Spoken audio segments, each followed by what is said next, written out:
The average UK pot size in a pension for someone aged between 55 and 64 in the UK is £107,000. If you're aged between 35 and 44, that average is £30,000. Now, I know that we don't save enough into our pensions here in the UK. It's a huge problem, particularly with a recent recommendation to push the state pension age to age 71.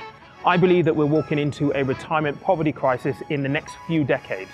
And so in this video, I want to lift the lid on how you invest into physical gold in your pension. It may be news to you, it was definitely news to me. And to find the answers to this, we're visiting some gold experts here in Canary Wharf. Okay, do you have a pension? Yes. Do you know if you can put gold in a pension? I'm guessing you can. So do you currently have a pension? I do, yes. And do you know if you can hold gold in your pension? I'm not sure. I'd have to speak to my pension people. Do you currently have a pension? Yes, I do. Is that workplace or? Yeah, it's with my workplace. And do you know if you are allowed to invest gold in your pension? That is not a question I've asked, no. Do you currently have a pension? I do, yes. You do. And do you know if you can put gold in a pension? Not that I'm aware of, no. So we need to talk about SIPPs and how they differ to private pensions or personal pensions. Because if you want to invest in physical gold, like we're exploring in this video, you have to do so within a SIPP. Now, a SIPP stands for a self-invested personal pension, and it is different to a private or personal pension because within a SIPP, you have more flexibility. So indeed, you can invest in physical gold and something like commercial property. You couldn't do that in a private or personal pension. Now, with this flexibility, it's great because you can do wonderful things and you can control how you take your pension. However, it's not all plain sailing. So one of the cons that you've got to consider with a SIPP is the fact that it can be quite complex, meaning you're probably going to need a little bit of help to make sure that you're making the most of the SIPP structure. You also have to be mindful of fees. It is more expensive than having a private or personal pension. So that additional cost, you've got to be comfortable with that. The other thing is that investment risk. Yes, there is going to be investment risk, but that is the same with anything that you hold within your pension. There are some rules when it comes to holding physical gold in your SIPP. There's quite a long list of them. I'm going to link down below so you can get the full rundown, but here are three which I think are really important for you to know up front that are worthwhile covering in this video. The first one is the purity of the gold that you hold. So again, we're talking about physical gold bullion here, and according to HMRC, it needs to have a minimum purity of 995, so it needs to be pretty high grade. The second one is you can either hold a full gold bullion in your SIPP, so you own a full bar, the value of a full bar, or you can have shares of a full bar. The third one, which is probably the most important one, is the fact that you don't physically own that gold bullion. You can't take it home, put it underneath your mattress or put it in a safe. It's going to be owned by your SIPP provider and it is their responsibility to store it, and there may be some additional fees for that. So you need to make sure that you're asking the question of how much it actually costs. Now, let's dig a little bit deeper and actually speak to a gold SIPP provider for further information and context. So to better understand gold, I'm going to go visit a company that has been recently voted the 81st fastest growing company in the UK and the #1 fastest growing company in mining and metals in the UK by the Financial Times. I'm going to sit down with the CEO, Paul Withers. So Paul, thanks for inviting us back. This time, I want to talk a little bit about physical gold in a pension, in a SIPP, because for me, it's something that was new to my kind of like knowledge. I knew that you could invest in ETFs and all that kind of stuff by gold mining companies that we spoke about last time, but not physical gold in a pension. So I guess the first question I have for you is kind of the same question that I asked in the last video. Why physical gold in a pension of all things? Let's fast forward 20, 30 years. Where do you think the economy will be? It's very uncertain. Nobody knows really. Nobody knows. Yeah. Let's go back to 2008. Yeah.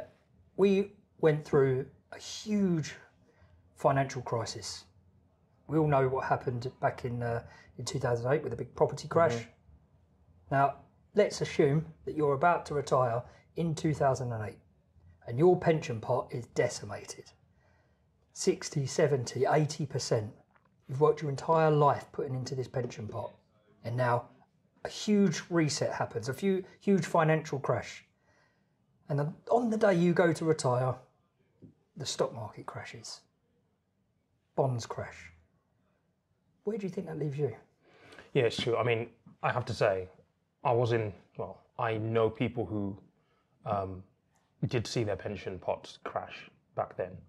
And actually, it's a very difficult position to be because they either have the choice of they can't retire, or if they have no choice but to retire, they see their pension pot basically get decimated because you're taking income from a diminishing pot. And that's never a good scenario to be in. So I think there is that argument of diversification across different asset classes and not just having it all in maybe the stock market as an investment, really.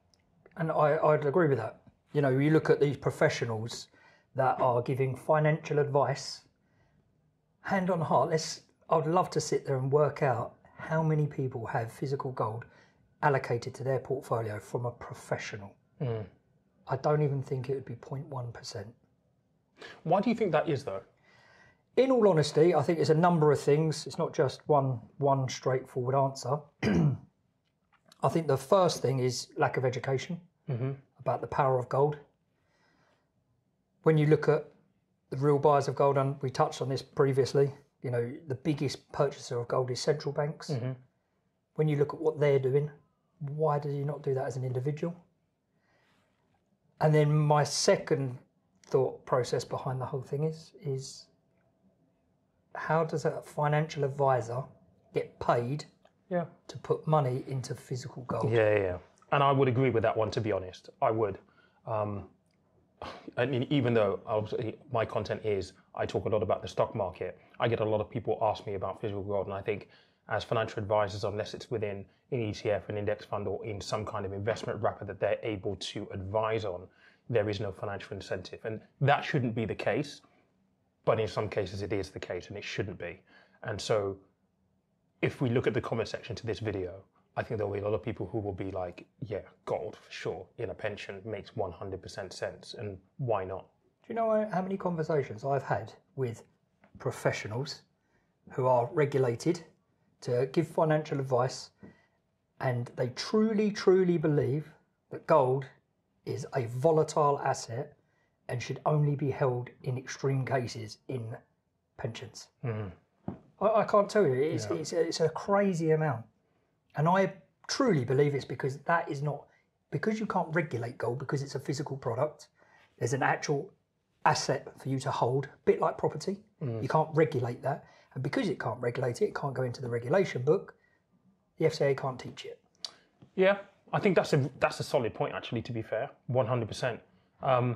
I wouldn't disagree with that at all. And that kind of brings us on to the next question. I know that with gold, for example, in a pension, there are also tax advantages, which I think we need to talk about, because I think for many people who didn't know that you could put gold, physical gold, we're talking about here, just to be specific, in a pension, the tax benefits are very, very, very attractive as well. They are, yeah. So, I mean, any pension that you put funds into come with tax benefits, and this is no different. You know, if you're a 20% tax bracket employee or self-employed and you're earning your tax bracket's at 20%, you put money into your SIP and the government will top that up by 20%. Yeah, if you're in a higher bracket, then the government will top that up by that same, 40, 45%. Yeah. It's a real incentive, especially if you're a business owner. You know, you can put it into a SIP, you can set up a SIP through your business. It's 100% tax deductible. It offsets your expenses like any pension, but you actually can put into physical gold. Yeah. Are there any pros and cons, you know, investing in physical gold in a pension, in your mind, knowing that you do this on a day-to-day basis? The cons, I always like to start with the cons. Okay, yeah. There is no payments. There's no, what's the word I'm looking for? Income. There's no income. Yeah, you don't get any income from this, which is always reverts back to my belief that this is not an investment. It's for wealth preservation, wealth protection. You do not get an income from gold. That's its downside. That's it. You have to pay a storage cost. That's the downside. But the good part with that is you don't physically have to pay for anything. You know, you can set it up so all the profit that you make, you know, we've got one customer, 600,000 they had into their SIP. She made 64,000 first year. Took the profit, paid for her storage. So her pot is constantly topping up without actually physically having to pay for anything. It comes out of your profits. They're really probably the two downsides to having physical gold in a SIP. So in that regard then, because there is no income per se, effectively you just have to figure out how you liquidate part of it to take an income essentially. So Correct. if you've got a profit, you're taking out X amount of profit, which you basically live on for 6 months or for a year, potentially. So how we like to structure it for everybody's different. Yeah. So we always try and work as closely with what the customer wants. Yeah. And not now, in 10, 20, 30 years time. Yeah. When it comes to the point of retiring. Yeah. And then how we work this is we will structure a package based on living expenses in their expected retirement age. Yeah. And that may be a case of that they want to sell a portion monthly, quarterly, half annually, whatever it may be. And then we will structure that package. So as we get to a certain age, we can sit there and say, well, look, let's assume that gold will show around 10% per year. Yeah, when times get tough, it goes more than that, but let's assume it's going to be around 10% per year. After 10 years, that's likely to be doubled. After 20 years, 30 years, and so on and so on. Yeah. You can then look at your portfolio, look at how much your current living expenses are. You can sell a portion of that once. You can sell it monthly. You can sell it whatever suits you the best. Yeah. And then that will be your living expense for your retirement. Yeah. And that's just from your gold holding. We'd never sit there and say, look, you've got to put everything into gold. That just would... Yeah, because at the end of the day, you still need diversification at the end of the day. So you want to hold different assets, but this being something that you can almost depend on, and you have a strategy on how you can take your income from it potentially. I think a lot of our customers, and this seems to be the growing trend with a majority of people looking to hold physical gold, is they will have a multitude of different investments, whether that be the stocks, bonds, whatever, the commercial property, you know, they've got multiple different things. And what we find is they will put a portion, maybe 20, 25% into gold. And then the profits that they're receiving from the dividend paying returns from the stock market or the rents that are coming from commercial property will go back into their SIP and into gold. So they're actually taking their profits, the money earned, and then they're putting that into gold and holding. So their wealth is building up in the background whilst they're also protecting that wealth, which makes sense. And that to us, this is our number one product at the moment. We are inundated. It has been a phenomenal launch since we've done it 2 years ago, and you know we just love the product. There is so many benefits to it, and everyone wins. Yeah. Talk to me about because a lot of people will then question, okay, so what does it look like in terms of the performance of gold, and you know, looking at pension funds specifically. And I know that one of the big concerns, and I see this all the time, even when I was a financial advisor, you've got to go through risk profiles. And the reality is that for most people invested in pension where they want to accumulate wealth for the future, if they're young enough and they have the time, they have to go high risk. If you want to get a decent return, you've got to be high risk. Really, you've got to take that punt. It's not necessarily the case with gold to the same degree because of the way gold is and how it's classified. When you look at pension companies now, and you look at pension funds, have a look at what they now call high risk. They don't even label it high risk anymore. It's now called adventurous. Yeah, that is the term, adventurous. Adventurous. That is the term, yeah. Balanced or cautious. Yeah. Because low risk, medium risk, and high risk were too easy to understand. So now... It's framing, yeah. Now they've changed the language behind that to make it more understanding, so to speak.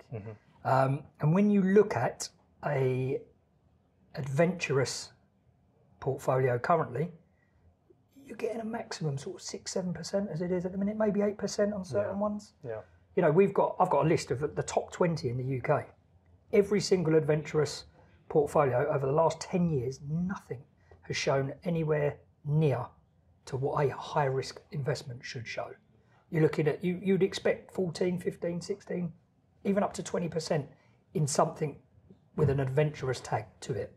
But at the moment, you're looking at 5, 6, 7%, maybe 9% if you're lucky. Yeah.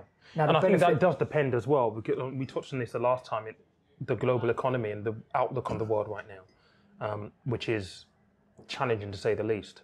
And again, we talked a little bit in the last video, the fact that gold is always this safe haven, it's this finite resource, it's the money of the gods. It's more dependable, I suppose.